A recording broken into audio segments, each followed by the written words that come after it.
All right, guys, welcome back. Now we're going to talk about special cases.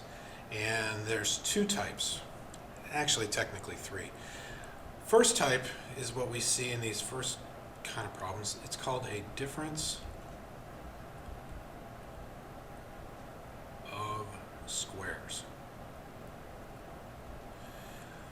Difference of squares says this: if I have a squared minus b squared, that factors to a plus b times a minus b. Always. It's a shortcut. Basically what happens is when I'm multiplying two binomial products together and they have the same terms, but one is a sum and one is a difference, the middle values, those sums, cancel out. They're going to add up to 0. So that middle term is going to drop out. We're only going to have the leading term and the constant. And so what we get here is basically this a squared plus b squared.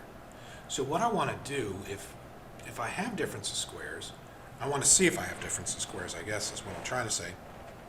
You're going to see if you have two terms. So if you look at like number 1 here, I've got 1, 2 terms. If those terms are both squares and I have a difference, then what I have here is a difference of squares. And so basically, after you've done a bunch of these, you're not even going to have to do this. But I like to write it out so that everyone can see. 25x squared is 5x squared, and then 16 is 4 squared. So this is going to become 5x plus 4 and 5x minus 4. And that's it. It's really an easy thing to figure out. All you got to do is identify your perfect squares. If you don't know those, you gotta have at least 1 through 12 down somewhere, and if not, we can talk about that. But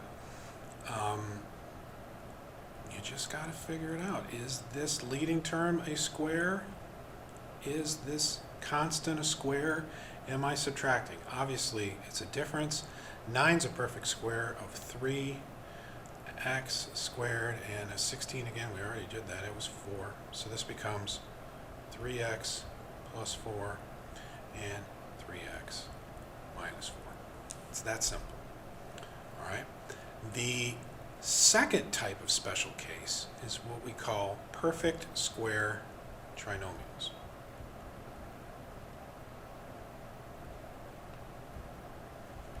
Perfect square trinomials.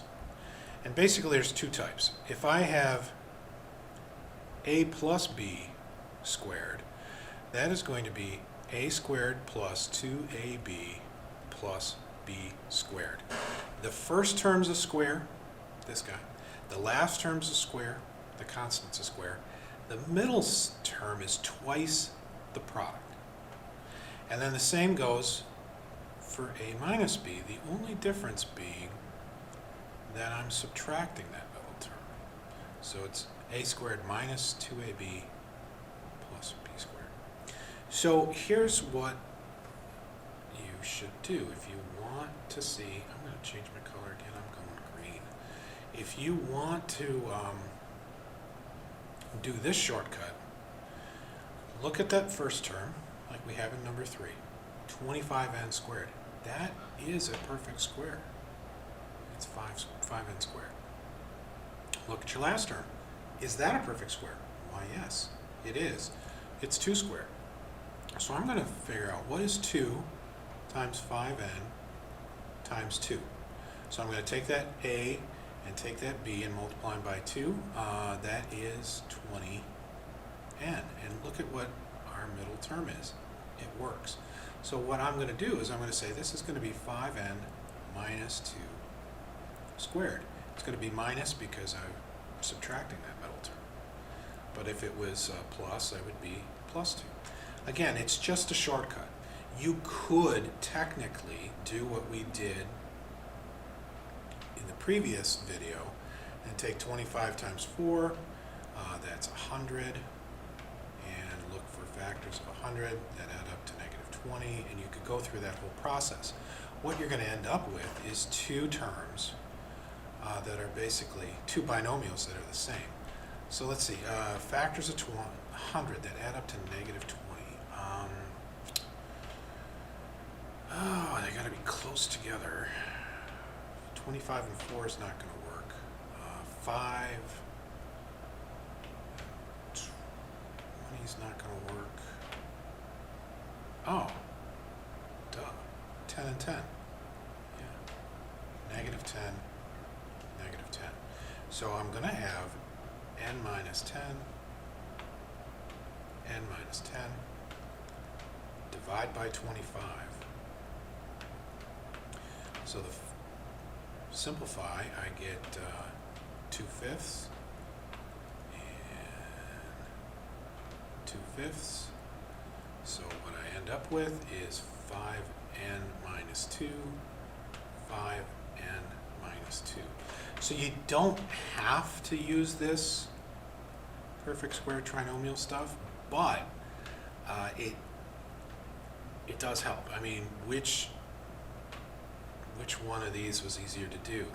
The look for perfect squares or go through this whole stuff like you had to do in the previous packet? And notice, if I got this twice, isn't that really just 5n squared? That's it. I'm going to scroll down here and let's find another one. Aha. Let's do number 7. So I got 9n squared plus 30n plus 25. This is 3n squared. This is 5 squared. So what is 2 times 3n times 5? That is 2 times 3 is 6, times 5 is 30n.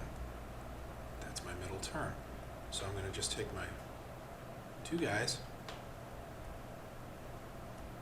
It's going to be plus 5 because this is plus, and it's going to be squared.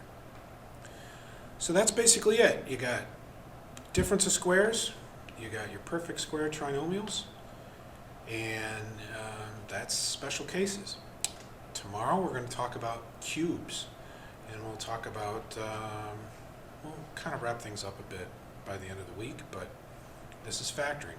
Your assignment's going to be to complete both of these worksheets for tomorrow. All right, take care. You got any questions, make sure you let me know, and I'll see you in class.